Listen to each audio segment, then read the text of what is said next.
It's Mental Health Awareness Month, and we are here today with our friend, Leonard McKelvey, better known to as many. We only know him this way. At least I do. Charlamagne the God. Yeah, he's one of the hosts of the syndicated radio show, The Breakfast Club, and the host of the late-night talk show, The God's Honest Truth, on Comedy Central. But more recently, Charlamagne has become a leading advocate for mental health and wellness. Charlamagne, this is your lane. I mean, you have so many lanes, but why did you feel like this lane needed to be filled?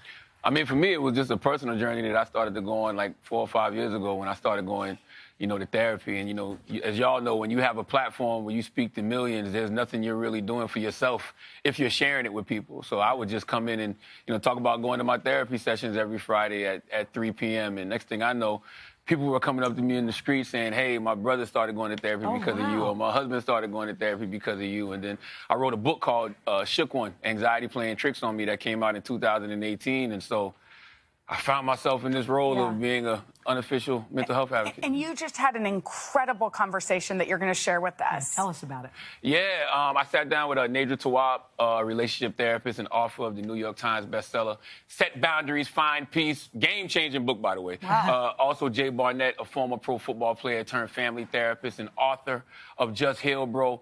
And Dr. Alfie Breland Noble, a psychologist better known as Dr. Alfie, who works with me as the Chief Mental Wealth Officer at my Mental Wealth Alliance. All right, so let's take a listen to this conversation. Okay, now for so long there's been a stigma attached to talking about, mental health and dealing with mental illness, particularly in the Black community. So I'm curious to hear what you have been told over the years. I would say the thing I heard most was mental health being termed other things, like this person is eccentric, stay away from them. Man, the interesting thing I've heard was Black people don't go to therapy, they go to jail.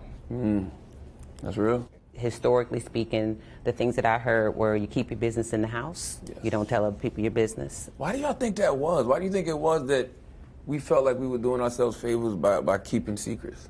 There's a lot of shame in Black families around admitting that there are mental health issues, acknowledging depression, anxiety. It seems like more of a weakness than something that a lot of people experience. I always tell people, you are not marginal.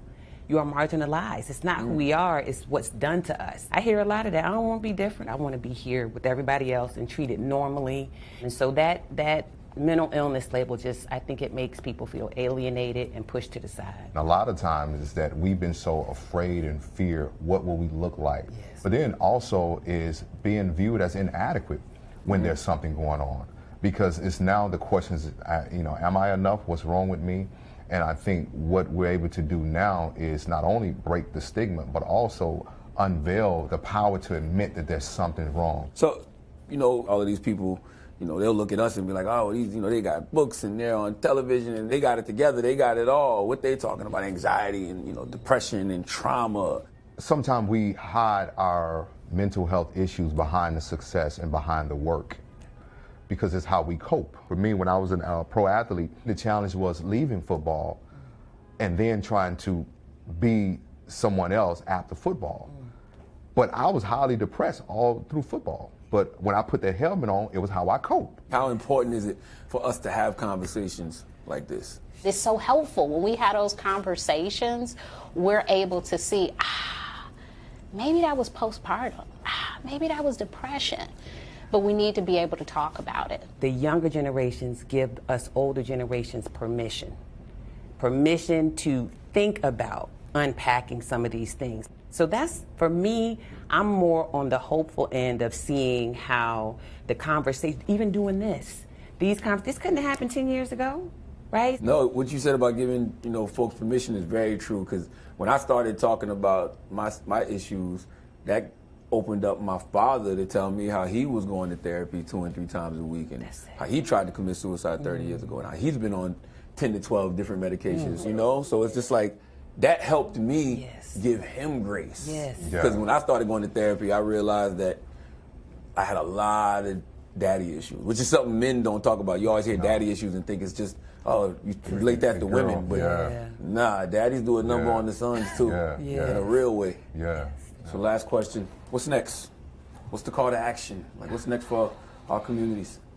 So the goal is figure out what you need to do every day, just a little teeny something to do every day. Maybe that's therapy, maybe that's meditation, maybe that's exercise. It could be any number of things. And allow that to be your North Star to help move you and help you grow into the person that you were meant to be. Sometimes we get so stuck in the anxiety of thinking about taking a step that we don't actually take the step.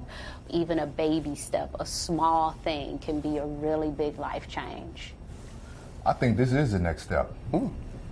We're sitting in it. Because it starts with creating visual aids for people to continue to see this is what mental health look like, right? Now the world gets to see us have this conversation progressively, uniquely, and authentically, man, and it's beautiful. Nadra, Jay, Dr. Alfie, I learned from y'all. I love y'all, I value y'all, I appreciate y'all. Just continue teaching, continue being the vessels that y'all are and helping us heal. Wow, that was Charlamagne. That was beautiful. We're going to take a quick commercial. We're going to come back. We're going to talk on the other side of the break. We'll be right back with Charlamagne God after this.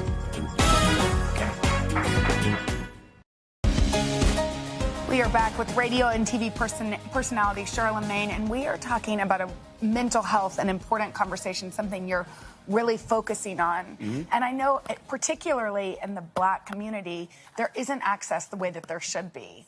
Yeah. Talk to us about that. I mean, that's one of the reasons, I started the organization, the Mental Wealth Alliance, because, our 3 pillars are teach, train, and treat. And, to your point, it is very expensive for a lot of people. And a lot of people just don't know where to go to get the resources. So we want to provide free therapy over the next 5 years to 10 million, Black people. So tell us your organization again so we can... Mental Wealth Alliance. Yes, you can go check it out at mentalwealthalliance.org. So I think part of it is there's the admitting you need to go, like telling yourself, then there's, paying for it. And then there's also connection with the therapist. And we were reading the number of Black therapists is so low. How do you even begin to tackle that issue? That's another component of the Mental Wealth Alliance. I want to increase that number. I think it's like 3% or 4%. I wanted to at least reflect the population of Black people in this country, get it up to 13%. And I mean, you do that through, providing scholarships, for people to be able to go to school for that. You provide, money and resources so people can go actually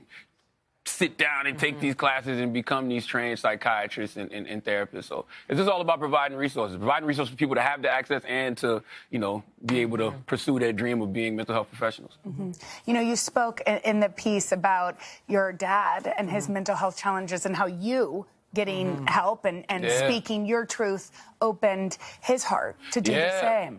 That happened in 2018 because my second book came out, Shook One, which was about, me going to therapy and talking about the anxiety and depression that I was facing.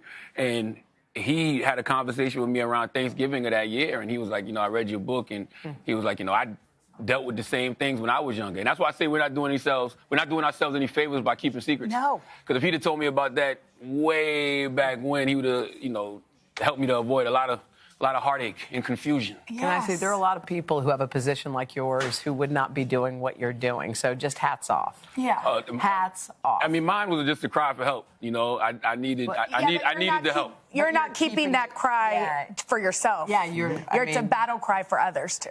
We want to hear more of Charlamagne's conversation with his 3 experts. We got it all for you. We're not wasting one frame of it. Head to our streaming channel today, all day, on Peacock at 6 p.m. Eastern. And for more mental health resources, including information about Charlamagne's Mental Wealth Alliance, go to hodaandjenna.com. And we also would like to thank Pebble Bar here at Rock Center. They hosted that important conversation. Thank you for having me. Thank you. You're the best. And that conversation is going to change a lot of lives.